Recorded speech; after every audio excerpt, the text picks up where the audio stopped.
Winter blues is a very real thing. There are still people out there without power. We want to recognize that people are still working very hard to dig out of this winter blizzard that we just recently had. And as the temperatures continue to rise, there is hope. It is a blue sky day with clouds, fluffy clouds in the sky right now, but we do want to acknowledge that there are still people out there struggling. So we reached out to a mental health professional to give us some advice.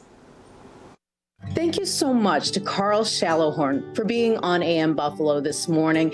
Speaking, of course, for the mental health advocates of Western New York. You're welcome, Emily. Thanks. The holidays generally can be a tough time for some families, but coupled with the fact that we have been inundated with this storm of a generation. So let's talk about that. First of all, it's most all of us, myself included. And that's one thing we want to understand is that we're all dealing with this. We are all facing the same challenges of being locked in outside of our control. And the thing to consider is that I always like to say, what is within your control and what is outside of your control? And a lot of things that are outside of our control are weather, travel bans, advisories, cars being stuck, things like that. So it's how we respond to those things is what really matters. And once again, speaking for myself, as many others, I'm definitely, as we say, an empath. So I do feed into those stories and people that are going through these crises, including my own family members who've been without heat for extended periods of time and electricity. So as I've said, even before all this, is that when media, social media, traditional media is getting into your head, turn it off and find another activity. That is, like I said, that is within your control. One thing I want to remind everybody who's watching right now is that basically everything passes, everything changes. And even though right now we are in the midst of a crisis, I will not deny that, but it will get better. As the old saying goes, there's always light at the end of the tunnel, and this too shall pass. What are some of the symptoms that you should be aware of, like you should not be ignoring? There are many symptoms to look for. Well, first of all, we know that sometimes when people are in these situations, it can create an anxiety. It's one of the big ones. So symptoms of anxiety may say be inability to sleep or concentrate, or just feeling nervous, or having even physical symptoms, upset stomach, or even panic attacks. Sometimes when people are really, feeling these symptoms to an extreme degree. Then also this depression. We know that other individuals might feel depressed because they can't do what they typically would. They may be fatigued, or they may have no energy, or a feeling of even hopelessness.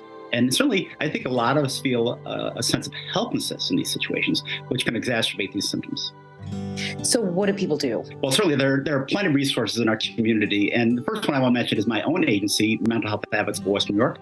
We have an information and referral line that's available from 8:30 to 4:30 p.m. And you can call that number at 716-886-1242. But if you find yourself in crisis where you feel like you may want to take your life, call Crisis Services of Erie County.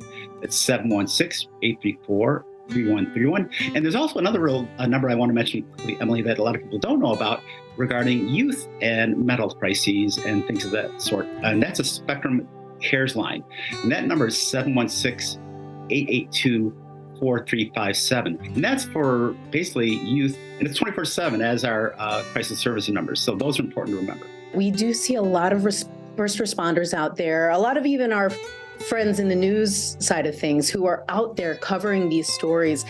A lot of them are running on adrenaline right now, but they're seeing things that can be really painful, often troubling. And what is your message to them about the coming days? I would say essentially just brace yourself, I would say, for the come down or even the crash that experiences from all this energy that will all of a sudden basically be diminished, and you might find yourself depleted mentally and emotionally.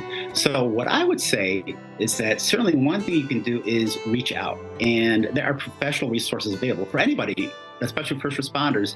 There are resources that you can find, once again, by contacting my agency or going online and being willing to talk to someone who may be professional, because there's also EAP services, let me mention too, that many of these agencies have that are really, really good resources for folks that might need it, even if it's just temporarily. You don't necessarily need it for the rest of your life, but right at this time, it might be very important. Thank you so much, Carl. I really do appreciate your time. Thank you so much for being on AM Buffalo and, of course, sharing such really great advice and resources for our folks out there right now. My pleasure. And here, what you see right now is even more important resources for you. There's phone numbers, not just for Erie County Crisis Services, but the number for Niagara County Crisis Services as well.